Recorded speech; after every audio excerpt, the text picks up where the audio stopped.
Borderlands is a wonderful original series that has so many enjoyable elements. There's a loot system that makes every playthrough engagement feel unique. You have some wonderful characters and stories with Handsome Jack, General Knox, and you have some great comedy mixed in as well. I'm the conductor of the poop train! The gameplay is awesome with fun characters, raid bosses, couch co-op, and has some of the best replayability of any game. To be able to talk about the future of the franchise, I need to talk about what makes Borderlands so special, and what makes its identity. The reason I fell in love with the game in the first place was just playing Borderlands 1 with my brother, where we started running cars into each other, fighting over who got the elephant gun, killing the giant skag, where you're fighting for your life not to die as he's respawning, doing the glitches in the General Knox DLC just to get all the guns. It was a lot of fun, and honestly I have a lot of nostalgia associated with the first game. However, the reason I stuck around, the reason I'm still playing it, is because the game has really good replayability, and gambling. I do love gambling. To explain it, basically there are 1 in 4 slots in a chest. Each slot has a 9 in 10 chance for common loot, 1 in 10 chance for uncommon loot, 1 in 100 for rare loot, and 1 in 1000 for very rare, and 1 in 10,000 for legendary loot. Then there are bosses. Each one has a legendary gun assigned to them, and there's a 1 in 20 chance they'll drop it when killed. And on top of all that, there's also a 1 in 5 chance the gun has an element. Each chest or boss you open/kill could really be the one giving you a fun gun to try the rest of the run. It's this system that makes every playthrough different. One playthrough, your run rares almost the entire run. Maybe you get a Norfleet and make the game entirely easy. Maybe you get a Bottle Boom and just skip everything. Maybe you get the Bane and just finish the game in 100 hours.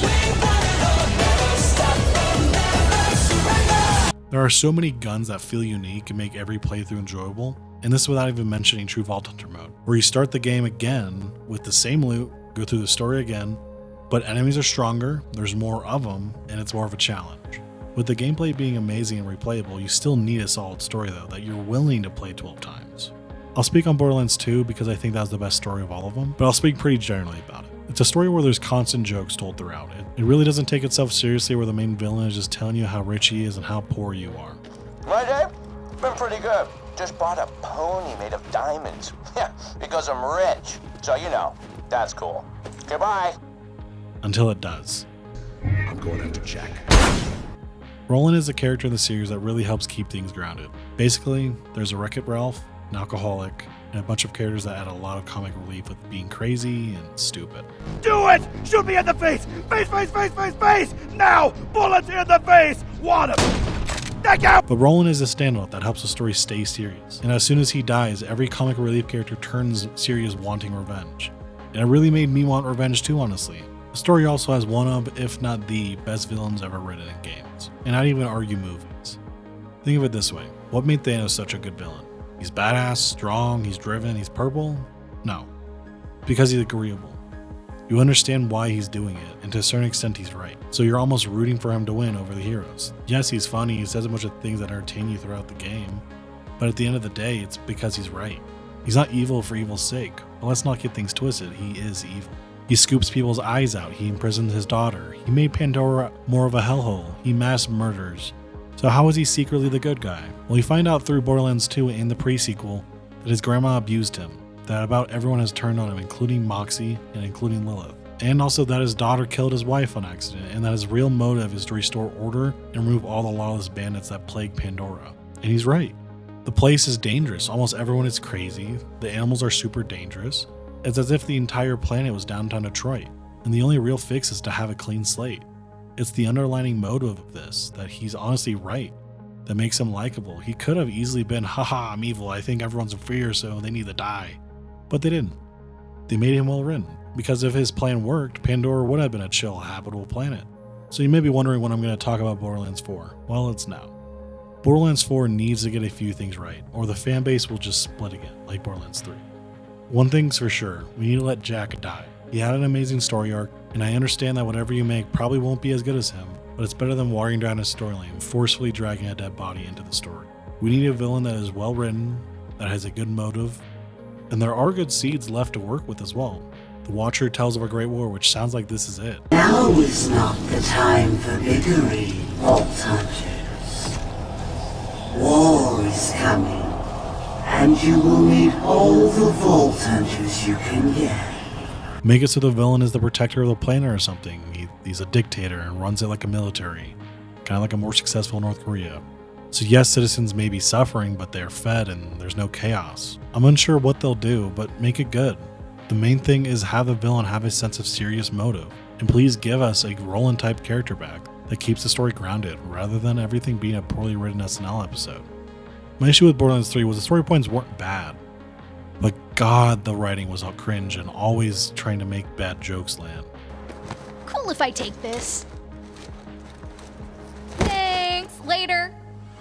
Been thinking about how I don't really have any friends besides Hermes, and how I need to learn to socialize. Shut the fuck up! Thank you. And the villains were so obnoxious with the streaming gimmick. The writers forgot that there's supposed to be a strong, serious tone underneath all the silliness. So, the story still needs its comedic tone, but it does need a good story underneath that has YouTubers talking about it for years. The game also needs to keep legendary guns legendary. It's fun to farm guns, and making them rare really adds to the special feeling when you want to punch your brother when they take it. Legendaries didn't feel special in Borderlands 3, they were so common, they dropped so often, so they really need to make the jackpot feel like a jackpot again. And having more named characters is important, where like Savage Lee, there's no quest associated with them, but they can drop legendary loot if you're lucky enough. The guns also have to have good variety, where the legendaries have fun gimmicks like the guns can shoot skags at or something. I'm not too worried about the gameplay honestly, the trailer honestly looks like the characters have fun specialties. Borderlands 3 did a really good job with it. But I will say to make sure that there's a lot of enemy variety, basically just not reskins of the same enemy types, and also have fun one-off characters that just drop good loot. Borderlands 3 also suffered from maps being too big but not dense, where you'll spend most of your time just driving and just go in and out. Where Borderlands 2 was nice is something would really catch your eye and you just get sidetracked doing side quests and just being reminded an hour later of what you were doing in the first place. So make the maps have side quests, Easter eggs, parkour for chests, just make them feel lived in. Make it so there's more to do than just kill things and leave. A big thing they need to get right as well is raid bosses. It's very important for replayability that now that you're stacked and OP at the end of the game, that you'll still have a challenge you can farm for more guns. And I personally would love to see a Digistruct peak maybe as a DLC again. Just the idea of having that much replayability really kind of, I think, added a lot. But that idea of maxing out a character and still having fun bosses to play after beating the game is integral to people playing it more than once. Now I might be alone in this one, but make vehicles feel fast. In Borderlands 3 you would do boosts and it just felt like you were going 40 in a Honda Civic. I think Borderlands 3 had good vehicle variety, but they just felt all so slow. I kind of hope there's things like the Borderlands 1 General Knox DLC, where there's cars that literally just go flying across the map once you hit boost and there's no controlling them and they just roll. Which kind of brings me into my next point, which is it's okay to have broken stuff in two ways. One is this is a single player game, let things be unbalanced, and let players decide if they want a more easy experience or not. Of course, don't make it super easy to get these guns, make it so that people have to farm or do something that's kind of special to get a certain legendary that basically makes every encounter super easy. And two, let there be fun glitches, like with the cars in Borderlands 1, they were so unstable with boosting and ragdolling so much it made them fun. A lot of the fun in the games was just me playing with the wacky mechanics that some of these have. And this goes without saying, but don't release a broken game. But also don't remove fun glitches the community finds. That's kind of the reason that a lot of speedruns have gotten so fast, is from exploiting glitches to get past parts of the levels in interesting ways. Well anyways, that's kind of my rant about what I think Borderlands 4 needs. I hope you guys enjoyed the video. If you liked it, please leave a like. And if you want to watch more, please subscribe. Peace.